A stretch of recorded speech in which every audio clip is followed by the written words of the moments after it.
تعالى في قرآن المجيد فأعوذ بالله من الشيطان الرجيم بسم الله الرحمن الرحيم واعتصموا بحبل الله جميعا ولا تفرقوا سورہ آل عمران آیت نمبر 103۔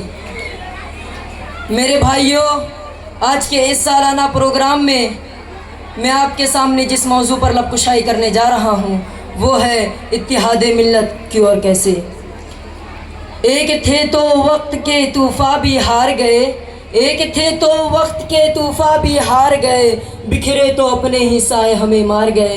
میرے بھائیوں، اتحاد و اتفاق نام ایک ایسی قوت کا ہے جس کے ذریعے بڑے بڑے سرکش بادشاہوں اور جابر و ظالم جیسے حکمرانوں کی کلائیاں مروڑی جا سکتی ہے، اور دشمنوں کو زیر کر کے ان کے ناپاک عزائم، ارادے اور ان کے منصوبے کو خاک میں ملایا جا سکتا ہے۔ یہی وجہ ہے کہ جب اقوام سابقہ خصوصاً امت مسلمہ کی تاریخ پر جب طائرانہ نظر ڈالتے ہیں تو ایسا معلوم ہوتا ہے کہ وہ ایک جسم کے مانند تھے۔ ان کی مثال ایسے جسم کی طرح تھی کہ ان کے جسم کے کسی بھی حصے میں اگر کانٹا چبھ جاتا تھا تو چبھن کی تکلیف کو صرف وہ چبھن جس جگہ چبھتا تھا وہی چیز صرف نہیں درد دیتی تھی بلکہ وہ چبھن سارا کا سارا جسم ہی محسوس کرتا تھا۔ لیکن افسوس، آج امت مسلمہ کے اندر نہ فکر اتحاد ہے اور نہ عزم عمل۔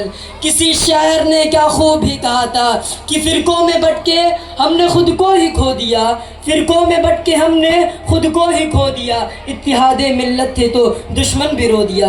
میرے بھائیوں، قرآن نے اتحاد ملت کے لیے بہت ہی اہم اصول متعین کیا ہے، جیسا کہ اللہ تعالیٰ نے فرمایا وَاعْتَصِمُوا بِحَبْلِ اللَّهِ جَمِيعًا وَلَا تَفَرَّقُوا۔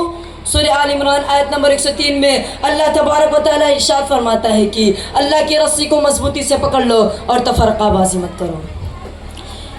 اس آیت کریمہ میں اللہ تعالیٰ نے اتحاد و اتفاق کے لیے سب سے اہم نسخہ کتاب اللہ اور سنت رسول کو قرار دیا ہے۔ اس کا مطلب یہ کہ مضبوط اجتماعیات کے ساتھ شہرائے کتاب و سنت پر عمل کیا جائے اور اتحاد و اتفاق کے ساتھ قرآن و حدیث پر چلا جائے، اور فرقہ بندی، تفرقہ بازی سے کنارہ کشی اختیار کیا جائے، کیونکہ یہی چیز اتحاد و اتفاق میں مانی ہوتی ہے۔ ایک شخص کے اوپر کیا واجب ہے اسی کی طرف اشارہ کرتے ہوئے رب العالمین نے فرمایا وَأَطِيعُوا اللَّهَ وَرَسُولَهُ وَلَا تَنَازَعُوا فَتَفْشَلُوا وَتَذْهَبَ رِيحُكُمْ وَاصْبِرُوا إِنَّ اللَّهَ مَعَ الصَّابِرِينَ۔ اللہ تبارک و تعالیٰ سورہ انفال آیت نمبر 46 میں ارشاد فرماتا ہے کہ اللہ اور اس کے رسول کی اطاعت کرو، آپس میں لڑائی جھگڑا نہ کرو ورنہ تم پھسل جاؤ گے اور تمہاری ہوا اکھڑ جائے گی۔ صبر کرو، یقیناً اللہ تبارک و تعالیٰ صبر کرنے والوں کے ساتھ رہتا ہے۔ یہ آیت کریمہ ہمیں اس بات کا پیغام دے رہی ہے کہ باہم اتحاد و اتفاق، اخوت و بھائی چارگی سراسر خیر و برکت ہے۔ اختلاف، انتشار، تفرقہ بازی و تنازعی معجب حسرت، افسوس و ہلاکت و بربادی کا پیش خیمہ ہے۔ اسی لیے ضرورت اس بات کی ہے کہ ہم اپنے آپسی اختلافات کو فراموش کر کے شہرائے کتاب و سنت پر لوٹ آئیں۔ نا اتفاقی سے بچنے کے لیے کھلی ہدایت دیتے ہوئے رب العالمین نے فرمایا وَلَا تَكُونُوا كَالَّذِينَ تَفَرَّقُوا وَاخْتَلَفُوا مِن بَعْدِ مَا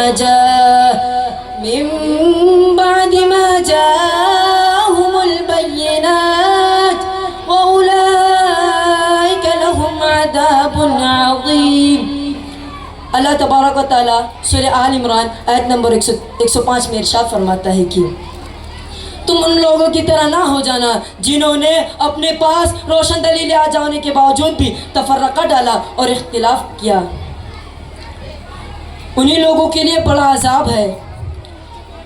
یہ آیت کریمہ ان سابق اقوام کی طرف اشارہ ہے جنہوں نے اپنے پاس روشن دلیلیں آ جانے کے باوجود بھی تفرقہ ڈالا اور اللہ تعالیٰ کی جانب سے صاف اور واضح تعلیمات ملی، لیکن ان کو کچھ عرصے کے بعد وہ انہیں جھٹلا دیے اور انہیں بھلا کر غیر متعلق ضمنی مسائل کی بنیاد پر الگ الگ فرقے اور طبقے میں بٹ گئے۔ آخر میں اللہ تعالیٰ سے دعا کرتا ہوں کہ اللہ تعالیٰ ہم سب کو اتحاد ملت پر قائم رہنے کی توفیق عطا فرمائے، آمین۔ میں اپنی بات اس شاعری کے ساتھ ختم کرنا چاہتا ہوں کہ افراد کے ہاتھوں میں ہے اقوام کی تقدیر، کہ افراد کے ہاتھوں میں ہے اقوام کی تقدیر، ہر فرد ہے ملت کی مقدر کا ستارہ۔ وآخر دعوانا ان الحمد للہ رب العالمین، والسلام علیکم ورحمۃ اللہ وبرکاتہ۔ MashaAllah, that was a powerful and thought-provoking speech.